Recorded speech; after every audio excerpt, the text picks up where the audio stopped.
today our topic is Bhakti Sufi traditions.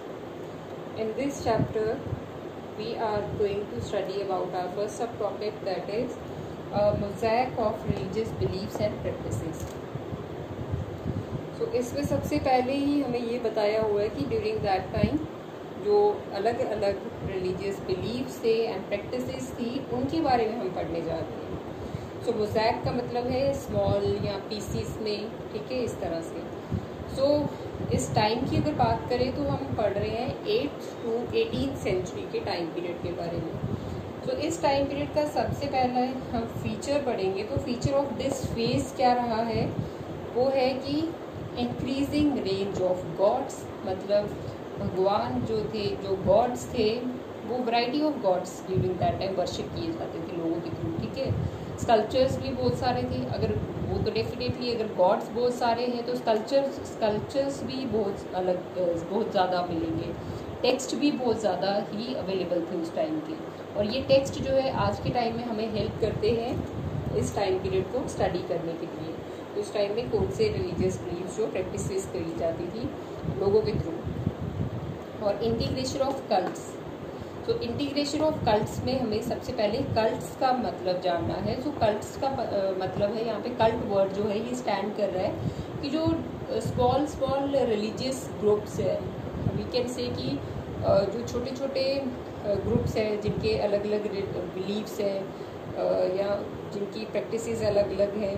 जैसे कि इसी चैप्टर में आगे हमें पढ़ने को मिलेगा कि बहुत सारे अलग अलग ग्रुप्स थे, जैसे अल्बस है, नयानार्स है, कुछ ऐसे ही और भी बहुत सारे नाथास है, योगीस है. ये सारे जो है कल्ट्स में ही आते हैं. दैट मीन छोटे छोटे ग्रुप्स है ये. अब इसके साथ ही दो काम जो अगर हम इस टाइम पीरियड के बारे में देखें तो यहाँ पे क्या हो रहा था, 2 processes at work. That means कि सबसे पहला प्रोसेस क्या था, wide spread of brahmanical ideas. जो ब्राह्मणिकल आइडियाज़ थे वो ज़्यादा वाइड स्प्रेड हो रहे थे उस टाइम, ज़्यादा फैलाव हो रहा था ब्राह्मणिकल आइडियाज़ का. और अगर दूसरा प्रोसेस जो एट वर्क था ड्यूरिंग दैट टाइम वो था कि ब्राह्मण्स रीवर्क कर रहे थे on beliefs and practices of other social categories.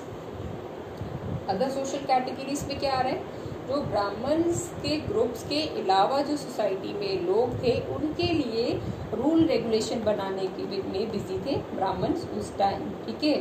और इन्होंने ऐसा हुआ भी, ब्राह्मण्स ने बहुत सारी बिलीव्स एंड प्रैक्टिसेस को शेप भी किया और सोसाइटी पे इम्प्लीमेंट भी किया. हम जानते हैं इसके बारे में क्योंकि हमने वैदिक टाइम पीरियड में, अगर आपको कहीं याद है हिस्ट्री में हमने पढ़ा है कि वैदिक टाइम पीरियड में ब्राह्मण्स की ही जो we can say rule regulation जो थे वो किंग्स भी इम्प्लीमेंट करते थे ऑन द सोसाइटी, और सोसाइटी ब्राह्मण्स के कहे हुए को ही मानती थी. तो वो एक लॉ बन जाता था. जो एक ब्राह्मण ने कह दिया तो वो एक लॉ बन जाता था सोसाइटी के लिए, सोसाइटी उसे फॉलो करती थी. अब इसके साथ ही अगर हम देखें ये जो रूल रेगुलेशंस फ्रेम किए, जिसे यहाँ पे लिखा हुआ है कि बहुत सारे बिलीफ्स और प्रैक्टिसेस जो शेप करी ब्राह्मण्स ने, तो इनको जो है जो सोशलिस्ट हैं, कुछ सोशलिस्ट ने इनको नाम दिया.